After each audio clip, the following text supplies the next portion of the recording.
शाही प्रतिष्ठान आयोजित साहित्य केसरी महाकाव्य करंडक 2026 साठी कविता पाठवत आहे. कवितेचं नाव आहे मोठ्या मुलीचं आयुष्य. घरातील मोठी मुलगी म्हणजे वेळेआधी मोठं झालेलं मन असतं. स्वतःच्या इच्छा बाजूला ठेवून सगळ्यांसाठी जगणं असतं. तिच्या हसऱ्या चेहऱ्यामागे कितीतरी प्रश्न दडलेले असतात, पण घरच्यांसमोर मात्र डोळे नेहमीच धीर देत असतात. आईच्या थकलेल्या हातांना ती शांतपणे आधार देत असते, तर बाबांच्या काळजीमध्ये स्वतःची स्वप्ने विसरून जाते.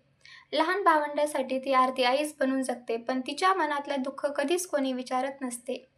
घरात काही काम पडलं तर सर्वात आधी तीच समजून घेते, पण स्वतःच्या गरजा मात्र शेवटी ठेवते.